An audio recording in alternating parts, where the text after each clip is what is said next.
Hey guys, welcome to the Rushdown review for Fairy Princess F. This is a JRPG published by This American and developed by Compile Heart. And if you've never heard of Compile Heart, they make such games as the Hyper Neptunia series, Mugen Souls, just to name a couple, and of course their most well-known, the Gaia series. And if you've never heard of this company, well, this will be quite a treat for you because this is going to give you into the world of NIS RPGs.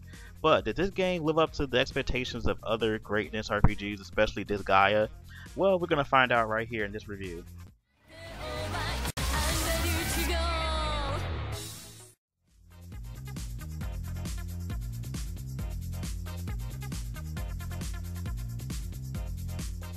Alright, so the story for this game is pretty much there once was two gods. One was wicked, the other was good. And they fought, and then they had an epic clash, and then it was all over. Yeah, that's pretty much it. That's pretty much messed up the story of this game. You're basically fighting to resurrect the goddess, which you're seeing right now, fighting the vile god. Yeah, it's vile god. That's what they call him. He doesn't really have a name. The gods doesn't have a name. Oh, she's going to Bankai. Cool.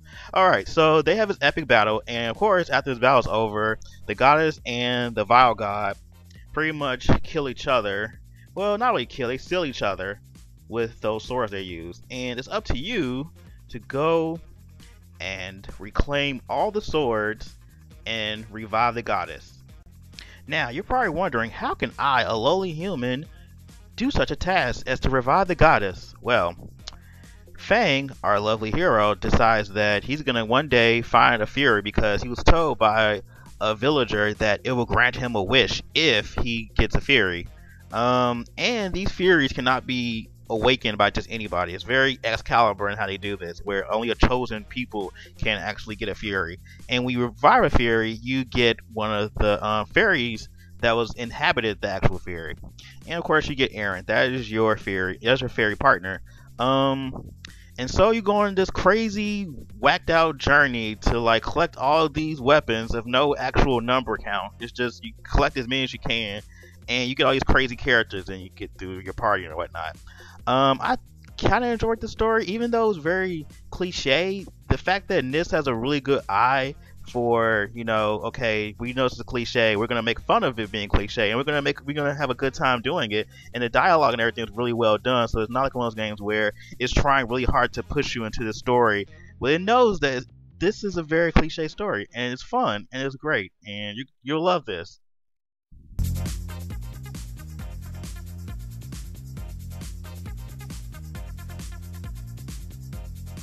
Alright guys, now we're going to talk about a very important part of the game, which is the gameplay. Now, in most RPGs, of course, you do a lot of fighting, you do a lot of leveling up, then you do story, and then you go to dungeon. So this plays a lot like any other RPG you probably played, especially turn-based JRPGs. Now, this battle system, I can say it's very similar to, I want to say, Eternal Sonata, where you're able to run around the map, and then you're able to attack in real time. So as you press a button, you're actually attacking the actual string. Now this is your actual menu. This is how you attack. You do combos. You're able to do as many combos as your actual, I guess, gauge will allow you to do, which you can increase through other means, which I'll explain later. Yeah, it's very basic about how the fighting is concerned. You have magic, you have special skills, you have combo attacks. And you transform into a crazy, whacked out, like super human Power Ranger thing too, which I'll explain later too. But yes, the actual basic combat is very similar to any other RPG you play. Magic, skills, attacking, defending, and of course you can run away too. And it's also very similar to if you've played Arc the Lad with how the targeting is concerned, where it's like it gives you like geometrical shapes to show you exactly where they're actually going to hit the actual targets. Like you might get a circle, which you can hit anything that's inside that circle, or a triangle, or whatnot. So yes, that's that portion of the battle system. Alright, so another important part of this game is actually how do you get stronger? Well, of course, you level up through experience, which is each battle you get a certain amount of experience, and as you get a certain set amount of experience, you will get a level up, which will increase your stats. Now, another way to increase stats is to be able to give you weapon points, which you get through each battle. These weapon points you can use for just about various things. You get them for abilities, you get them for skills, you use them for attacks you actually use for your combos, and you use it for your actual stat points. So you can increase your attack power. If you know your character's really low in like attack power, or they have a really low defense, you can increase them using your weapon points, which you will need anyway. Here, right here, you can actually edit the actual combos you use. So you get a whole bunch of different combo attacks, and you get to string them together however way you see fit. And each monster has specific types of weapons that they're weak against. So it's really good to have a really good array of different attacks to have each character. Right here is the actual Furies. Each one you collect gives you pretty much a card, which you can equip to your character, and they'll give you various abilities, and also give you various stat boosts, which right here, it shows you what the actual character actually has, and which is useful because you will need to actually have Furies in order to, like, for certain parts of the game, you may need to have like more attack power, or you may need more defense, or you may need to like block certain things, like certain elements that your character weak against, which is really good and really helpful. Alright, right here is your actual Furies animation, which is pretty cool. He turns into this really cool Red Ranger battleizer. Ching, ching, twing. Very anime, of course.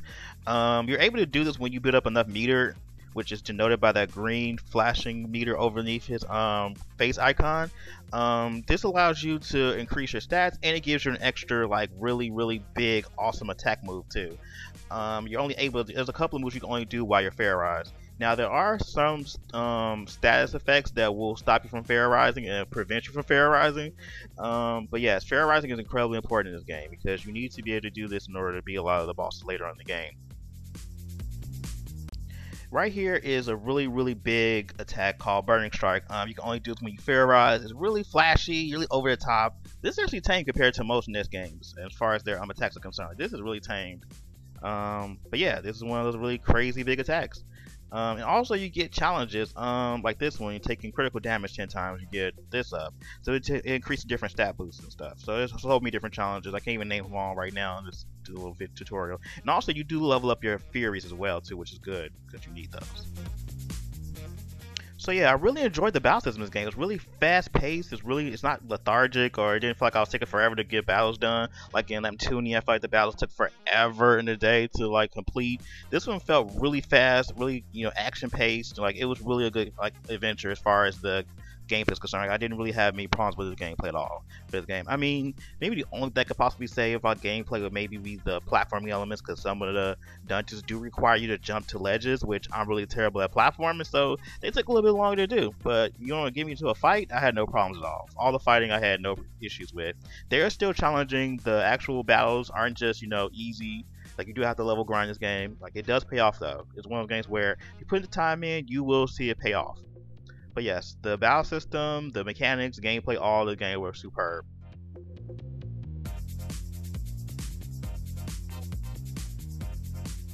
Alright, so now we're going to talk about the audio and visuals of the game. Visually speaking, this game is pretty good. I love the art style for like the actual like anime 2D designs for each character. The 3D models, they're pretty good. I mean, they look just like the characters in the 2D, so I can't really say that they're bad or anything like that. Just kind of like, I like the way they did the 3D models for this game. It's really well done. I don't think it really pushed any envelopes as far as what the PS3 can do as far as graphically concerned, but I think that it's a really pretty game still. I mean, it does look like a moving anime, which is really nice.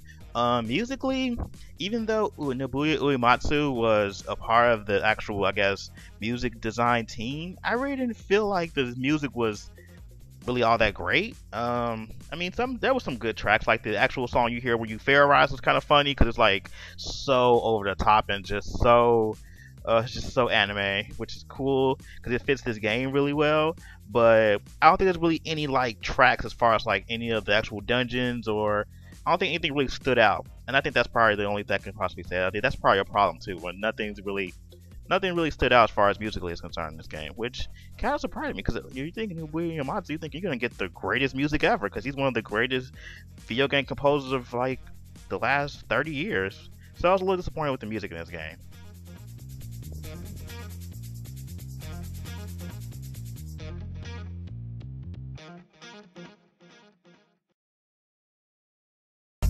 Alright guys, in conclusion, I really enjoy playing Fairy Fencer F. I have very little complaints about this game. I think that the actual pace of the game was done really well. I think that the dialogue was amazing, and I think that the interaction with the characters was really good. I felt like a really good, well thought out game where I think that they made the game lighthearted. They didn't take the game too seriously as far as the story, but they still made the game relevant as far as trying to make the story seem like it was, important, but not too important where you feel like you're playing this game that's like taking itself way too seriously. So, in all of that, I will give this game. I mulled over this, but I think an A minus is in order for this game. I really enjoyed just about every aspect of this game. The only thing I could have think would have been better was probably the music could have been better. But as far as like the core mechanics of the game, the way it plays, the way it looks, how I felt while I was playing it, the characters and all that stuff, and interactions, all that stuff was really well done. And I'm very surprised from this game. I was actually not expecting this to be as good as it was. And it's actually by far my favorite RPGs to come out in 2014. So guys, thanks for tuning into this review of Fairy Fencer F. Let us know what you think in the comments below. Be sure to watch all other videos, and thank you for watching this video. Check out our Facebook page at facebook.com/Rushdown Radio, and also check out our sponsors, which is Video Game Trader Magazine, for all of your old retro game needs. Thank you for tuning in. We'll see you next time.